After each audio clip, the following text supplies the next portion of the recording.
Assalamualaikum warahmatullahi wabarakatuh. Halo semuanya, bagaimana nih kabarnya? Semoga selalu dalam keadaan sehat dan semangat belajar ya. Sebelumnya, perkenalkan terlebih dahulu. Saya Anissa Dwi Wulandari dari jurusan Tadris Bahasa Indonesia Universitas Islam Negeri Said Ali Rahmatullah Tulungagung.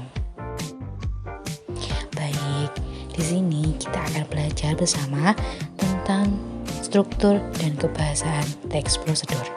Simak baik-baik ya. Struktur teks prosedur. Struktur teks prosedur itu ada berapa sih sebenarnya? 1, 2, atau 3 ya? 3. Ya benar, 3. Struktur teks prosedur itu ada 3. Apa saja itu 3 struktur teks prosedur? Simak baik-baik ya penjelasan berikut ini. Struktur teks prosedur yang pertama adalah tujuan.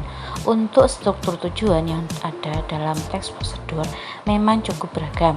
Contoh yang paling sering kita jumpai ialah pengantar topik. Tak hanya itu saja, bisa saja tujuan tersebut berisi mengenai kenapa teks prosedur tersebut dibuat, yang artinya tujuan ini merupakan hasil akhir jika kita melakukan suatu hal yang mana mengikuti pedoman langkah-langkah yang ada di dalam teks prosedur tersebut. Struktur teks prosedur yang kedua adalah langkah-langkah. Untuk bagian yang kedua ini ialah bagian langkah-langkah, yang mana di dalamnya menerangkan mengenai proses dari tahapan maupun langkah yang wajib untuk dilaksanakan demi memperoleh hasil yang jauh lebih maksimal, di mana sesuai dengan tujuan dari pembuatan teks prosedur.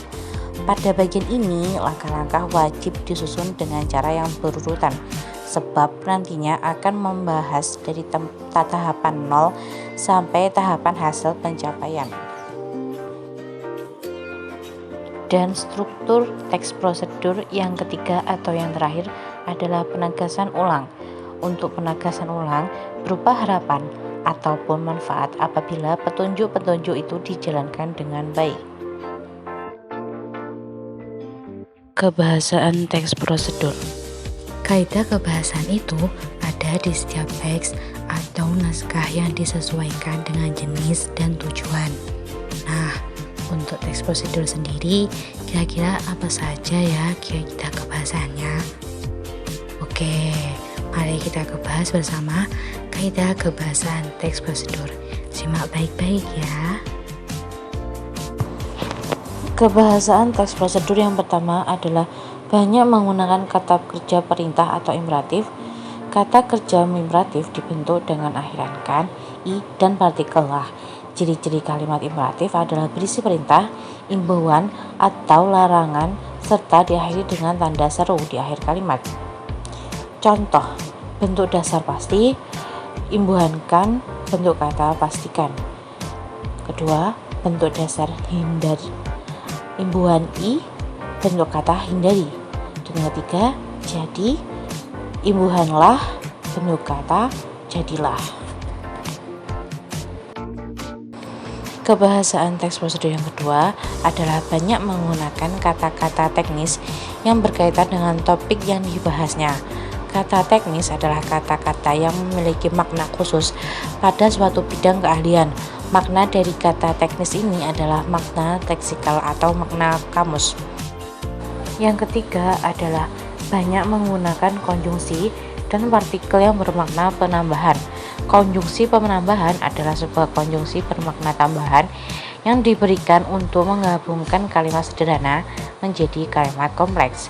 Contoh, selain itu, pun, kemudian, selanjutnya, oleh karena itu, lalu, setelah itu, dan di samping itu.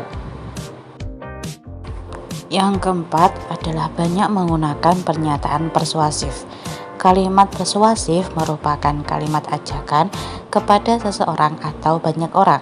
Tidak hanya berisi ajakan, kalimat persuasif juga berisi tentang suatu permintaan atau imbauan. Contohnya, penggunaan bahasa yang baik juga menjadi keharusan. Singkatnya, akan lebih baik bila kita mampu menampilkan sikap yang antusias, baik yang verbal maupun non-verbal. Dan yang kelima, apabila prosedur itu berupa resep dan petunjuk penggunaan alat, akan digunakan gambaran terperinci tentang benda dan alat yang dipakai, termasuk ukuran, jumlah, dan warna. Itu tadi pembahasan tentang struktur dan kebahasaan teks prosedur. Terima kasih kepada semua yang sudah mau menonton dan menyimak. Semoga dapat bermanfaat bagi kita semua. Amin. Wassalamualaikum warahmatullahi wabarakatuh.